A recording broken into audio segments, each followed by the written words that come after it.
तो आज का टॉपिक है संगठन की शक्ति। तो संगठन क्या है? जब हम संगठन शब्द को देखते हैं तो संघ और गठन, तो बहुत सारा संघ जब होता है वो गठित होते हैं तब जाके संगठन बनता है। और जब एक साथ होते हैं तो एक साथ होने से वो ताकत बन जाता है।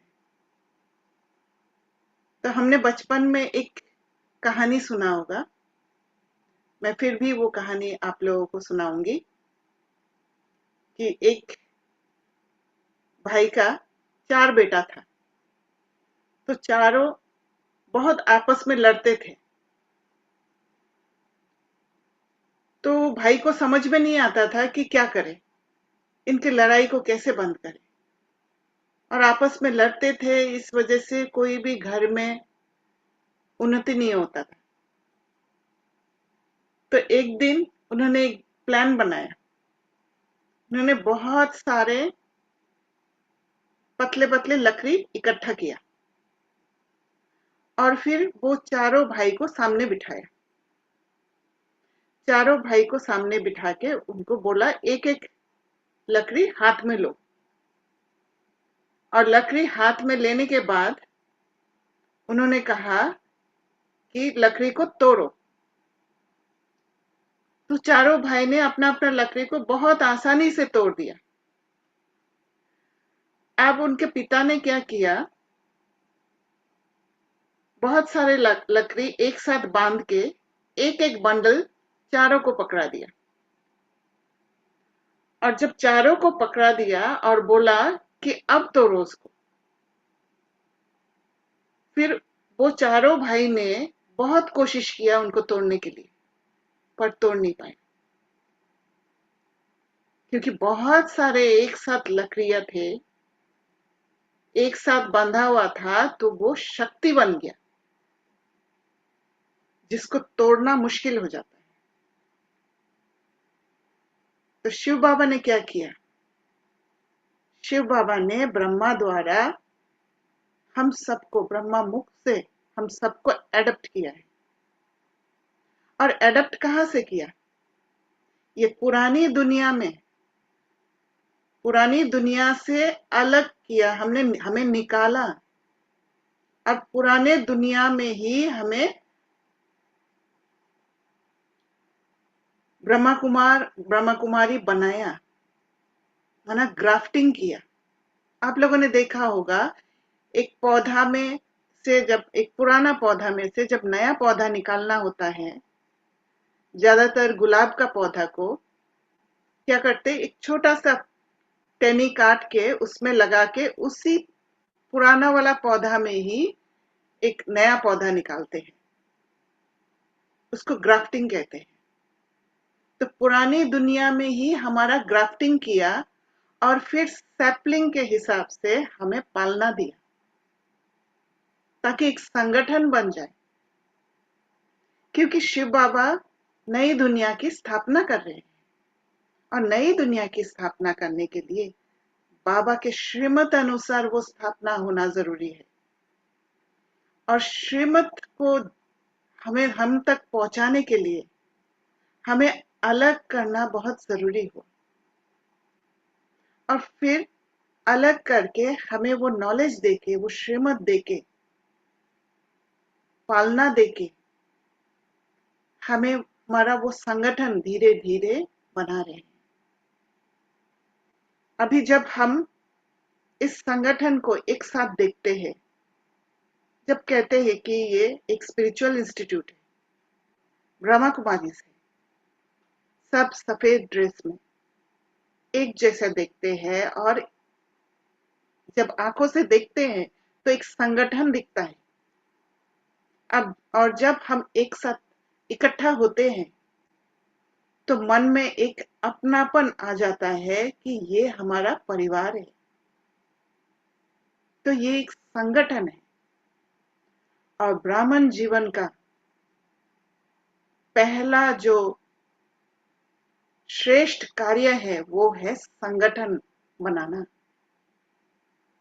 संघ का गठन करना, ब्राह्मणों का संघ। अगर ब्राह्मणों का संघ यहां पर नहीं करेंगे तो फिर सतयुग में जाके वहां वो फैमिली नहीं बनेगा, क्योंकि यहाँ के संगठन के हिसाब से वहां पर फैमिली बनता है, वहां पर राज्य चलता है। पर इस बात में एक चीज और ध्यान देना जरूरी है, वो ये है कि संगठन बनाने से पहले हमें खुद पर काम करना जरूरी है। क्योंकि संगठन के बारे में सोचते सोचते हम ये भूल जाते हैं कि हमें एकांत में भी रहना है। क्योंकि एकांत में ही हम हमारे अंदर के जो कमी कमजोरियां उसको खत्म कर सकते हैं। अगर कमी कमजोरी हम खत्म नहीं करते हैं तो हम संगठन में टिक नहीं पाएंगे। क्योंकि जब संगठन में जाएंगे, अगर हमारे अंदर जो घाव बना हुआ है इतने जन्मों का, जहां पुरानी बातें जमा हुआ है, दुख दर्द अंदर में दबा हुआ है, वो अगर हम ज्ञान से समझकर उसको खत्म नहीं करके हम संगठन बनाने के लिए जाते हैं, तो संबंध संपर्क में आते ही हमारे बीच संस्कारों का टक्कर होता है। और जब संस्कारों का टक्कर होता है तब एक दूसरे के बीच में जो एनर्जी एक्सचेंज होता है, जो हमारे अंदर दुख लेना और दुख देने वाला बात, वो जागृत हो जाता है। अगर हमने अपने अंदर का जो स्थिति उसको ठीक नहीं किया, ज्ञान से समझ के वो अंदर का जो घाव है उसको नहीं मिटाया, हम फिर संगठन नहीं बना सकते। क्योंकि संगठन बनाना सिर्फ ये नहीं है कि ब्रह्मा कुमार ब्रह्मा कुमारी बन गए, सिर्फ ये नहीं है कि सफेद ड्रेस पहन लिया और रोज की मुरली सुना और योग किया।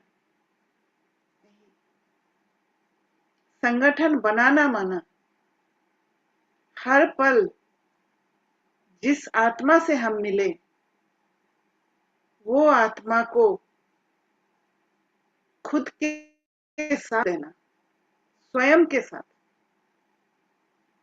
सेल्फ कनेक्ट कर देना। क्योंकि जब सेल्फ कनेक्ट कर देंगे तभी जाके वो माला का मनका तैयार होगा। अगर माला अगर पिरोया जाता है और मन का एक छोटा एक बड़ा एक टेढ़ा ऐसे होता है तो फिर वो माला नहीं बनता है, वो सुंदर नहीं दिखता है। तो एक एक मनका को तैयार करना और फिर उस संगठन में उसका माला में पिरोए जाना, उसे कहते हैं संगठन की शक्ति। और उसके लिए रिगार्ड देना, चाहे वो छोटा है चाहे वो बड़ा है, चाहे वो बड़ा पोजीशन में बैठे हुए हैं चाहे वो छोटा पोजीशन में बैठे हुए हैं, छोटी सी सेवा में लगे हुए हैं, पर रिगार्ड देना। और रिगार्ड देने का अर्थ ये नहीं है कि बाहर से वो आते ही खड़े हो जाना या आगे से ओम शांति बोलना। रिगार्ड देना एक अंदर का एक क्वालिटी है, और वो अंदर का क्वालिटी है कि हर एक आत्मा को आप किस हिसाब से स्वीकार करते हो, उनकी कमजोरी के साथ स्वीकार करना। बाबा ने हमें आदि मध्य अंत का नॉलेज दिया और उसके हिसाब से हमें पता है कि हम ही पिछले जो हम वर्ण से गुजरे हैं, शूद्र से ब्राह्मण बने हैं। तो हर एक आत्मा के अंदर वो शूद्र वाला संस्कार है और सब अपना अपना पुरुषार्थ कर रहे हैं। अगर हमने एक दो को देखकर, किसी के कमी कमजोरी को देखकर उससे प्रभावित हो जाते हैं, उससे दुख ले लेते हैं या नफरत पैदा कर लेते हैं, तो फिर उस आत्मा को उस कमजोरी से छुड़ाने का कार्य हम नहीं कर सकते, क्योंकि कमजोरी से जब तक नहीं छुड़ाएंगे तब तक संगठन नहीं बनेगा, तब तक वो माला का मनका नहीं बनेगा। क्योंकि उस आत्मा को भी हमें सहयोग देना है ताकि वो अपने उस कमजोरी को पहचान कर अपना परिवर्तन करके वो माला का मनका माना बिंदु में टिक जाए, बिंदु रूप में, तब जाके वो रुद्र माला बनेगा। तो उसके लिए जब खुद एकांत में बैठ के अपने अंदर के सारे कमी कमजोरियों को पहचान कर उसको ज्ञान का मलम लगा के एक एक कमजोरी को मिटाएंगे, समझेंगे, तब जाके वो मन का प्यूरिफिकेशन होगा। और वो प्योर मन जब होगा तब जाके किसी और आत्मा को कोई भी कमी कमजोरी में फंसते हुए देख के भी उसके प्रति एक रहम की दृष्टि आएगा। और रहम की दृष्टि आना बहुत ऊंची स्थिति है। अगर रहम की दृष्टि नहीं भी आया, अगर हमारे अंदर कोई भी नफरत घृणा कुछ भी जाग उठा, उसमें भी अगर हम अलर्ट रहे, थोड़ा सा अगर इरिटेशन भी आया, कुछ बात में बुरा भी लगा, तो उसको हम खुद चेक करके चेंज कर सकते हैं। और ये चेक करके चेंज करना, ये फिर सामने वाला आत्मा के लिए फायदेमंद हो जाएगा। तो ब्रह्मा बाबा ने भी क्या किया? ब्रह्मा बाबा अकेले नहीं चले, हम बच्चों को साथ में लेकर चले। तो उस संगठन का बल का इस्तेमाल किया है, उसके लिए दादियों को तैयार किया है, 14 साल अंदर रख के फिर सेवा में भेजा है। और सेवा के लिए क्यों भेजते हैं? ताकि ऐसे आत्माओं को चुने जो आत्मा इस संगठन में जुड़े। और जितना जितना ये संगठन बढ़ते जाएगा, उतना उतना एक शांति का वाइब्रेशन फैलते जाएगा, जिस वाइब्रेशन से ये दुनिया बदलेगा, सतयुग का निर्माण होगा। तो ब्राह्मण बनने का जो श्रेष्ठ कर्म, वो कर्म को करने के लिए यही है मुख्य सेवा, संगठन का किला बनाना। और किला मजबूत तभी होगा जब एक भी ईंट नहीं हिलेगा किले का, या एक भी ईंट जो हिल रहा है उसको सहयोग देके उसको मजबूत कर देना।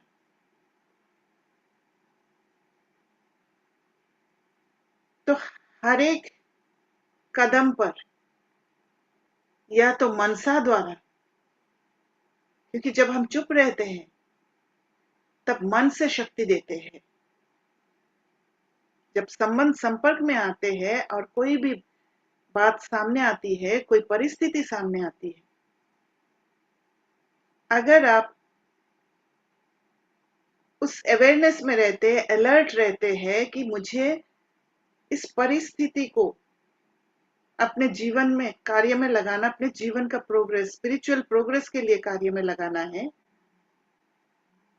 तो फिर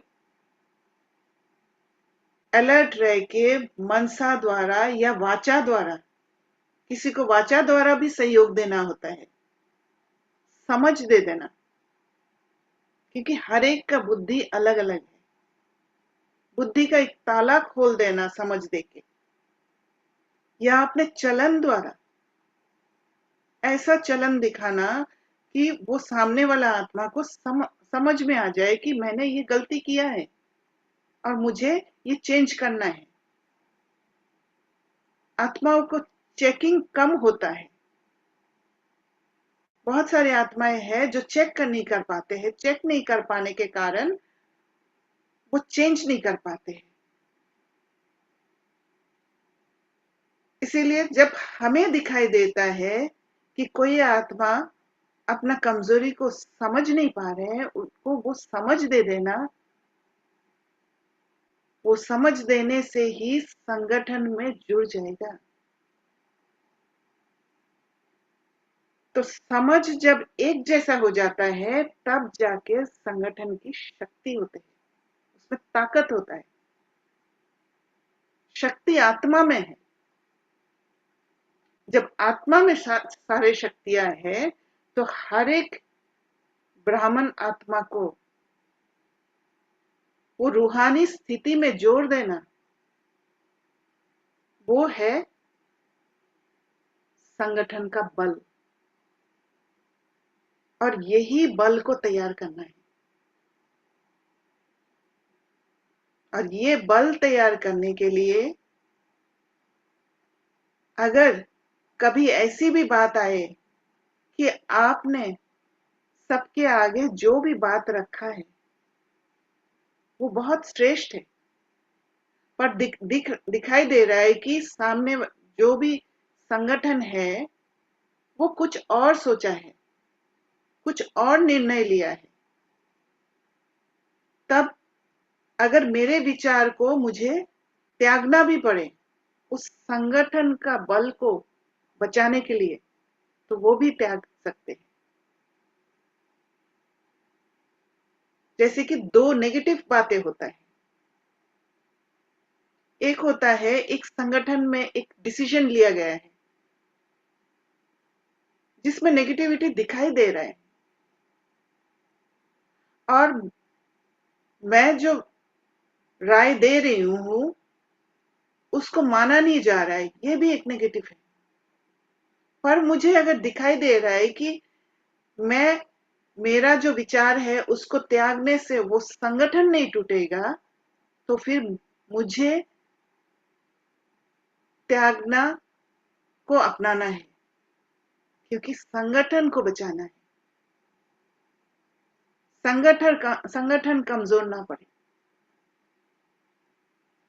तब जाके जब आप भट्टी करते हैं, अब भट्टी क्या है? भट्टी सिर्फ बैठ के भट्टी नहीं होता है। हम ब्राह्मण आत्माएं हर पल भट्टी में हैं, और भट्टी को जब जलाते हैं तब थोड़ा सा एक जगह पर एक चिंगारी जगाते हैं, वो आग को जलाते हैं पहले, और वो आग को, हमारा जो भट्टी है वो आग को जलाने के लिए हमें ज्ञान का इस्तेमाल करना होता है, ज्ञान सुनना होता है, ज्ञान को का मंथन करना होता है, ताकि धीरे धीरे उस भट्टी के आग को तेज कर सके। क्योंकि जब भट्टी ईंट जब पकता है भट्टी में, तो भट्टी का टेम्परेचर होता है 900 से 1000 डिग्री सेंटीग्रेड, और उस तापमान तक पहुंचाने के लिए हमें ज्ञान का मनन चिंतन करके बाबा के फ्रीक्वेंसी तक पहुंचना जरूरी है। तब जाके वो एकाग्रता का स्थिति होगा जिससे हमारे कमी कमजोरी जलता है। और उसके लिए वो भट्टी सिर्फ बैठ के नहीं, चलते फिरते संबंध संपर्क में आते भी, जब जब मैं अंदर अपना कमी कमजोरी देख पाती हूँ और उसको चेक करके चेंज करती हूँ, वो योग का बल को यूज करके उसको परिवर्तन करती हूँ, तब तब मैं भट्टी में हूँ। क्योंकि भट्टी के आग से एक एक ईंट पकता है, वो ईंट इतना मजबूत होता है कि इसको हिलाए, उसको तोड़ने की कोशिश करे तो भी जल्दी से नहीं टूटता है। तो हमें भी भट्टी के आग में तप तप कर बहुत स्ट्रांग बनना है और योग बल इकट्ठा करके फिर दिनचर्या में संबंध संपर्क में आते हर पल बाबा का जो श्रीमत है उसको इस्तेमाल करते जाना है। तब जाके श्रीमत हमारा जीवन बन जाएगा। तब जाके जो ईश्वरीय भाषा है वो भाषा हम बोलने लग जाएंगे। भाषा ये नहीं है, ईश्वरीय भाषा माना बाबा के हिसाब से, बाबा के मत के अनुसार चलना, वो है ईश्वरीय भाषा। तो एक एक मनके को तैयार करना और फिर माला में पिरोना, ये ब्राह्मण जीवन का श्रेष्ठ कार्य है।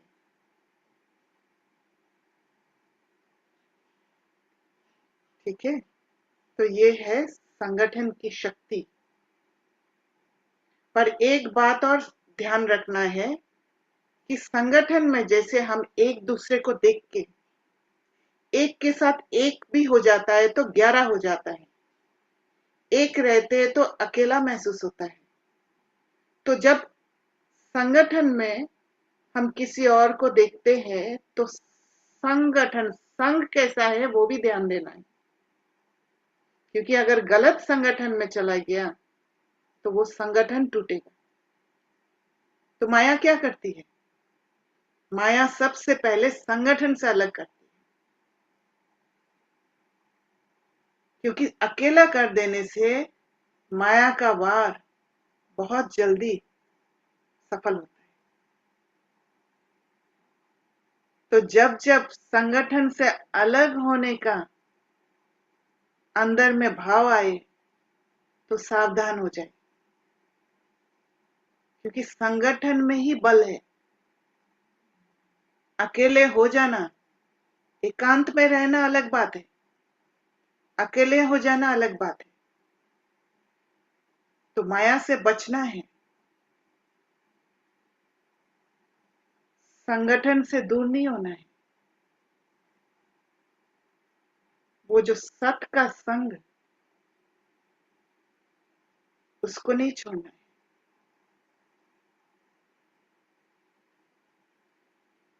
अभी किसी को कुछ प्रश्न है तो पूछ सकते हैं, नहीं तो हम लोग थोड़ी देर के लिए योग करेंगे।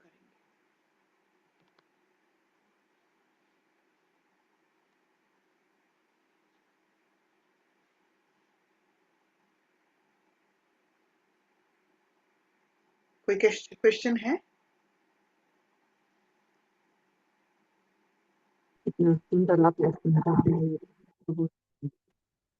हाँ जी, बोलिए। हाँ जी, आंटी को बहन बोल रही है। हाँ जी, बोलो बहन। ओम शांति मीठी बहन। ओम शांति। किसी बहन को कोई जैसे आप प्रश्न है? जी बहन, आपने जैसे बोला कि चेक एंड चेंज ना, हम्म। तो अपनी कमियों को कैसे नोट किया जाए?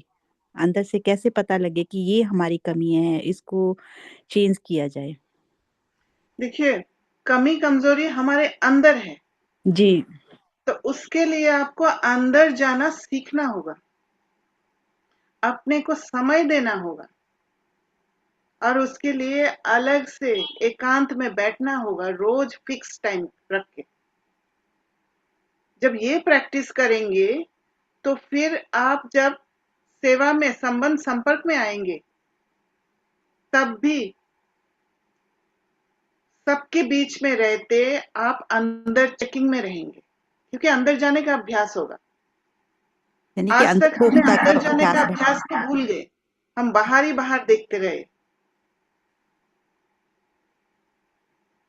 हाँ जी, मैंने कहा अंतर्मुखता का अभ्यास करना ज्यादा ना योग में, अंतर्मुखता का अभ्यास, है ना, हाँ। ये चीज का ज्यादा अंदर से। जब आप अंतर्मुखता का अभ्यास करेंगे तब आप पकड़ पाएंगे आपके अंदर की कमी कमजोरी को, क्योंकि नजर अंदर रहेगा। देखिए, हमारे जो कर्मेंद्रिया है, जी ये कर्मेंद्रिया बाहर की ओर दिखाते हैं, राइट। एक 3D जी शो चल रहा है, हर पल उसको देख रहे, इसको देख रहे, दुनिया की सुंदरता को देख रहे, खराब को देख रहे हैं, कान से सुन रहे हैं, यही अभ्यास है हमारा। तो हर पल हम बाहर हैं। अंदर जाने वाला बात अब सीखा है हमने बाबा से, जब बाबा ने कहा तुम आत्मा हो, और आत्मा क्या है? अंदर है, मैं हूं। और पहला चैप्टर आत्मा का ही है। तो खुद पर फोकस करना जब हम सीखते हैं, अंदर जाना सीखते हैं, तो बाहर को भूल जाते हैं, बाहर की चीजों को नहीं देखते हैं। जैसे ब्रह्मा बाबा कर्मेंद्रियों का कचहरी लगाते थे, जी कोई भी कर्मेंद्रियों ने धोखा दिया तो फिर उसका रात को बैठ के उसको सुधारते थे, क्योंकि बाहर जब देखते हैं या सुनते हैं तो कर्मेंद्रियों को यूज करते हैं और उसी के प्रभाव में आ जाते हैं। पर जब अंदर जाते हैं तो कर्मेंद्रिय से दूरी मेंटेन करके तब जाके हम उस सीन को समझ पाते हैं कि असलियत में क्या हो रहा है। इसलिए एकांत में बैठ के अंदर जाने का प्रैक्टिस बहुत जरूरी जी बहन, है। ठीक है, शुक्रिया बहन। Thank you. और किसी को कोई प्रश्न है? नहीं तो थोड़ी देर के लिए एक कमेंट्री से योग करते हैं।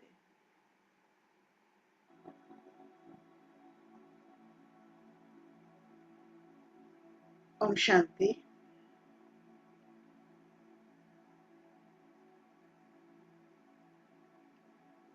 बाहर की सारे बातों को धीरे धीरे समेटना शुरू कर दीजिए। जो भी आंखों से दिख रहा है, कान से सुनाई दे रहा है, वो सब कुछ धीरे धीरे समेटना शुरू कर दीजिए।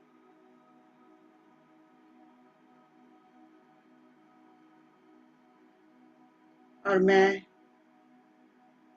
एक कछुए की तरह हर कर्मेंद्रियों को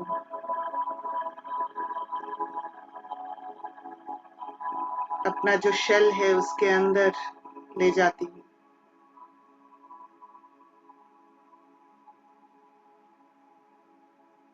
कोई भी कर्मेंद्रिय के प्रभाव में नहीं आती।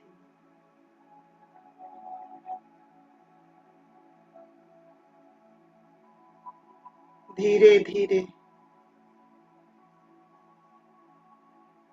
मैं अंदर की ओर जाती हूँ। मैं स्वयं से कहती हूँ, ये समय सिर्फ मेरे लिए है।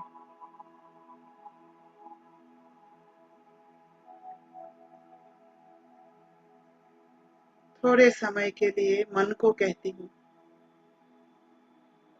सब कुछ भूलकर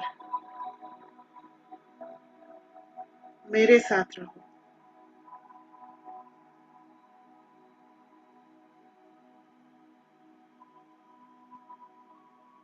और ये मेरा अंदर की यात्रा शुरू होता है।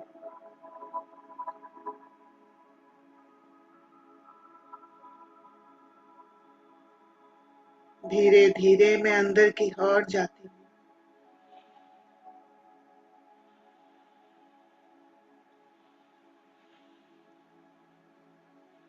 वो अंदर की दुनिया को मैं देख पा रही हूँ।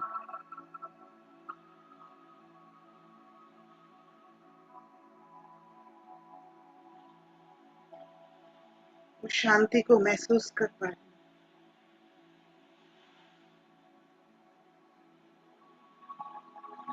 मेरा मन स्थिर,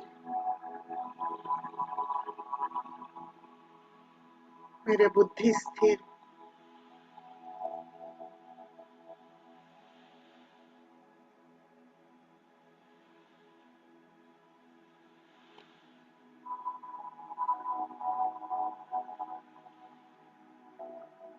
और मैं उस शांति का वातावरण में हूँ।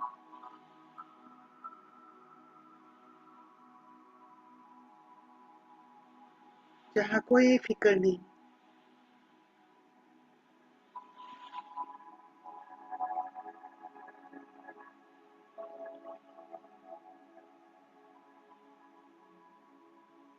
मैं स्वयं के साथ हूँ।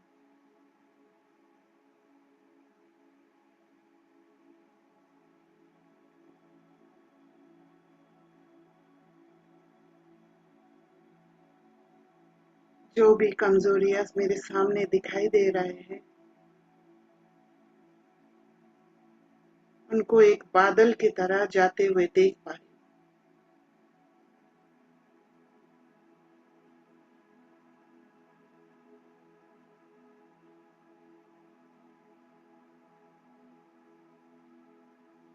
मैं उन कमजोरियों में फंस नहीं रही। मैं उनसे अलग हूँ।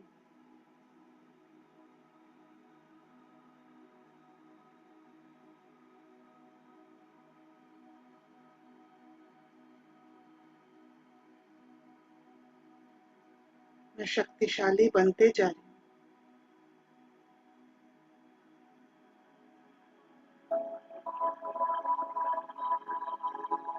और मेरा मन शांत है।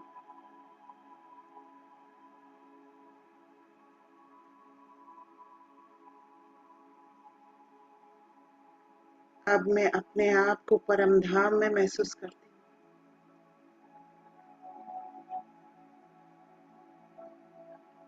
वो लाल सुनहरा दुनिया, और मैं शिव बाबा के सामने बैठी हूँ।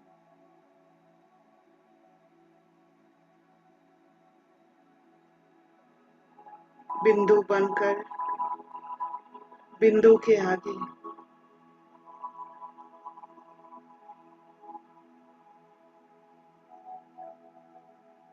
मैं एक बाप दूसरा न कोई स्थिति में हूँ।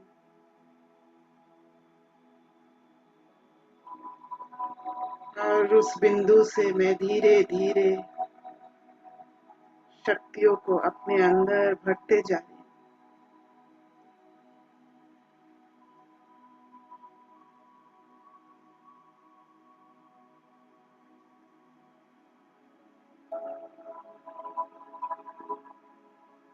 मैं बहुत शक्तिशाली बनते जा रही हूँ।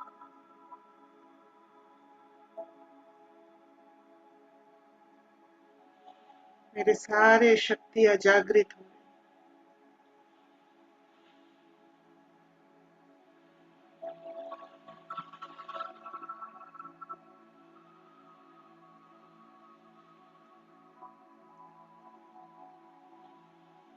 और मैं भरपूर होते जा रही हूँ।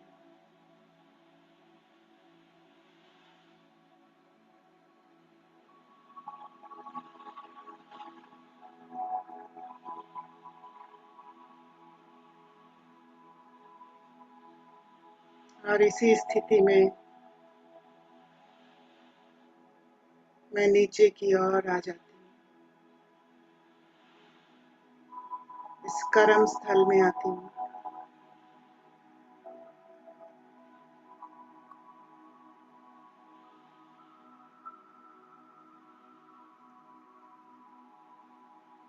मेरे ये स्थिति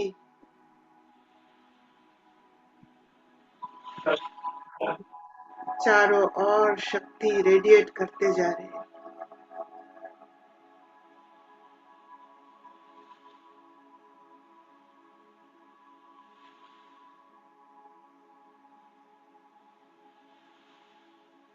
हर एक आत्मा को बाहर से छुड़ाकर अंदर की ओर ले जा रहे हैं।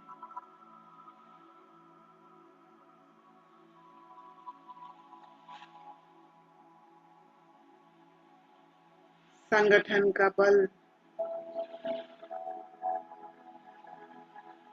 जमा होते जा रहे हैं।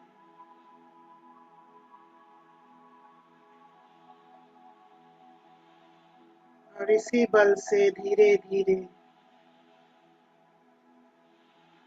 सतयुग का निर्माण होते जा रहे हैं।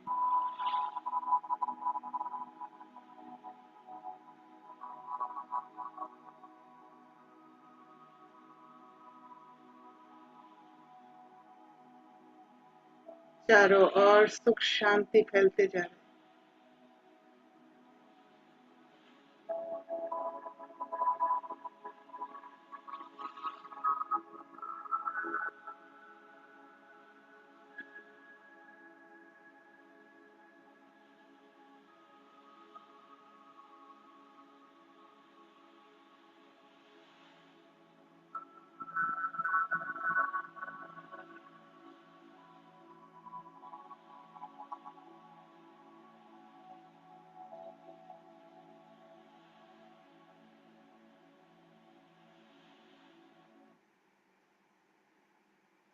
ओम शांति।